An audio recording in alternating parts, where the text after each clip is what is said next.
it's no secret that the prices at thrift stores are getting insane, especially in some places. So I decided this was the perfect time to do an experiment here on my YouTube channel, So Much to Wear. My husband and I were already going to be moving across the country, so I decided to take the chance to stop into a bunch of different stores along the way and compare the prices. How I decided to do this was look for something that I find in a ton of thrift stores anyways. Nike products, mostly Nike shorts. So I hunted for a bunch of Nike shorts or Nike products just to give you an example of what the prices were, and the results were pretty shocking. I did take some video clips along the way to take you along with me, so let's get started in the South. So our first store is in Hattiesburg, Mississippi. Now this is a Goodwill Select store, and I've been here a couple times, and I know that it is reasonably priced for being a select store. Some things are a little bit more expensive, like their shoes. They do price up some of their shoes, but here today they were having a sale. Women's shoes $2.99, so that's a pretty awesome deal. I didn't find anything that I especially liked there, but when I was shopping through the store, I found these. They looked expensive to me, and I was right. So they are a pair of Fry wedge peep toe sandals. These actually retail for like $275. They did have them priced up at like $12.99, but honestly, I think that's pretty reasonable because that's affordable, and it is a great pair of shoes. At this Goodwill, the Nike shorts were not specially priced. They were at the standard $2.99. Next stop brings us to Jackson, Mississippi. And honestly, I had no idea that this was such a big place. It seems kind of cool. And I did not do this on purpose, but we're going to a Goodwill Select again. It just so happened to be 3 minutes away from where I stopped to get gas. So let's go in. I know there's a Lululemon store somewhere around here, so I'm like, wouldn't it be great if in my 10 minutes I find somebody's Lululemon that they don't want anymore? Fingers crossed.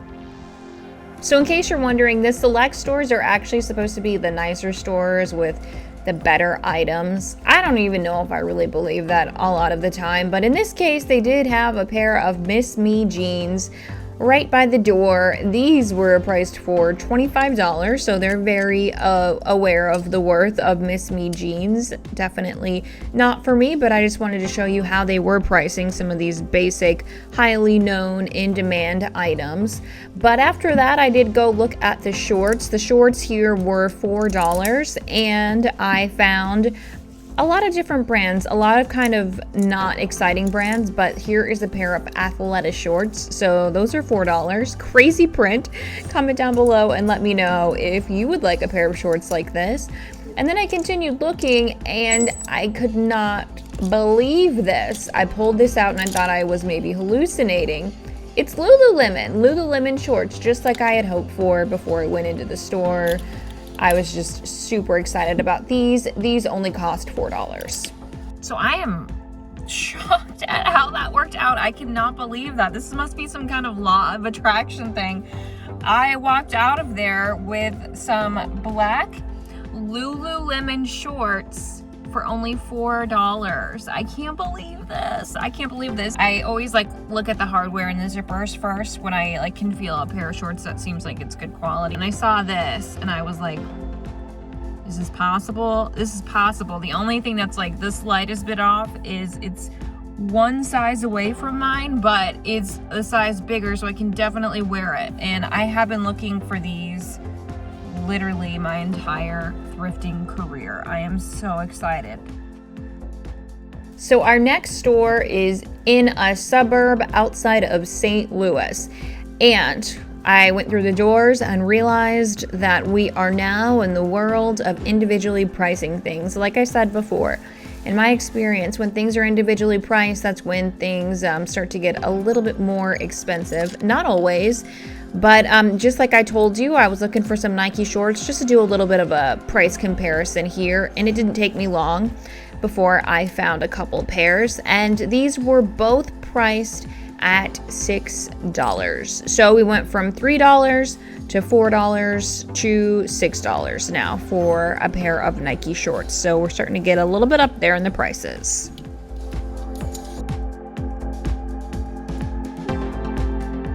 we are now in some place called Hannibal, Missouri. Never heard of it. It's actually kind of cute. A lot of Mark Twain references. I came across another Goodwill. This one was literally almost exactly on the route. I just like went 2 blocks off of it, so figured I have to stop. Now, I really wasn't sure what to think about this one because it was in a more rural area, but I was pleasantly surprised at the items that were in here. Unfortunately, the prices, however, I was also not expecting. So one of the first things I saw was this dress that looked super cute just hanging on the rack. It turns out it was a Banana Republic dress, new with tags, and they wanted $10 for this dress. And didn't take me much time at all to find what I was looking for, those Nike shorts. So here we go. These are $9 in a random Missouri town. Very interesting. So there you have it. $9 for Nike shorts. We have now tripled our prices from our original stop in Mississippi. And we are in the Midwest, which honestly kind of surprises me. I did not think Midwestern thrift stores would be gouging people like this, but they all are, owned by different chapters. Different people are calling the shots here. They all have their own way of doing business. And I noticed that it's not just shorts that they're pricing high. On the way through the store, I came across a case that had a lot of great shoes. We're talking about Birkenstocks, Brooks, Chacos, but they were all behind the case and they were all priced very high. Well, in my opinion anyways. These were priced $25 to $50 for these used shoes. That is what Goodwill here is selling used shoes for today. And then I checked out the hoodies section and they have this Nike sweatshirt that was pretty faded and had pilling, and they wanted $20 for that. And the prices were pretty similar throughout the rest of the store, all individually priced. This little kid's hoodie from Adidas, I think it was $9. So they're asking for some good money here. So this is a thrift store in Lexington, Kentucky. I really wasn't sure what to expect here. I wouldn't say it was in the best of areas, but I was pretty surprised by what I found inside. So one of my first quick finds was this Gymshark hoodie, and that was only $5. So I think that's a pretty reasonable, decent price. I went on and I actually ended up finding some Gymshark leggings after that, and I had never found Gymshark in the thrift store in Louisiana. So this was pretty exciting to me. I also had a moment of happiness that led to extreme sadness when I came across this Patagonia fleece. I was so excited, and then I noticed the big burn mark in the middle, and I was just devastated. For the record, it wasn't priced up. I don't know if it's because it was, damaged like that, but that would have only been $5 as well. Such a bummer. I don't know of any way to fix that. If you do know of a way to fix that, let me know if I should have bought it, because I definitely was still considering it.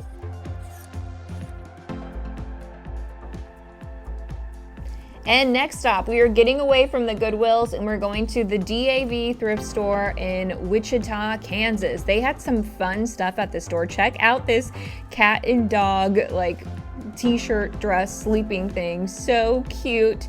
And it was priced at $3.50. I think that's pretty reasonable.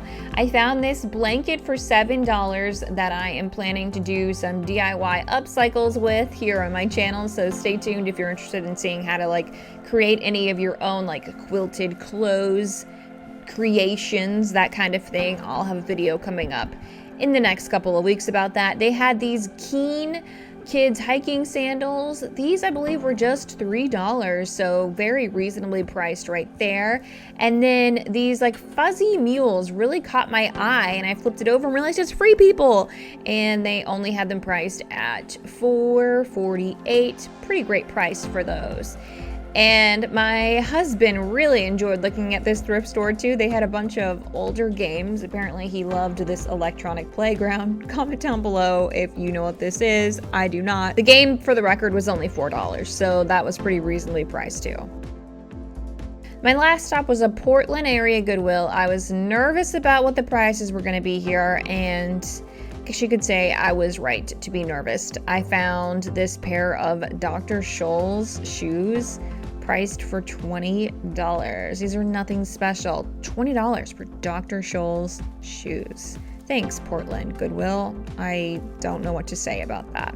I also really need a raincoat because I'm living on the Oregon coast. I found this Nike one that was super cute, but it's $20 and it wasn't like just like new. There was definitely wear on it, so I was disappointed about that price. Now, most of these stores were Goodwill just because they were the easiest to find along the way, and the prices have quite a range. We're talking at least 3 times higher in some places than others. I did not get a chance to comb through every piece of inventory in these stores. Most of the time I was really in there from anywhere from 10 to 30 minutes.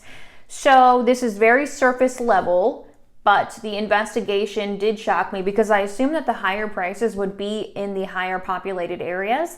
And now I'm realizing that's not necessarily true at all. I'm also very intrigued about the amount of stores that are pricing things individually during this employee shortage at Goodwill, because I know a lot of places that hire people and pay about that rate are having a difficulty hiring workers now. I'm wondering where all of this labor is coming from because, as I'm sure most of you know, we are facing an employee shortage for people that are working for that kind of pay range, that like $10 an hour. It's been really hard right now in a lot of places in the country to hire people to work for that rate because of the amount of money they're getting from unemployment.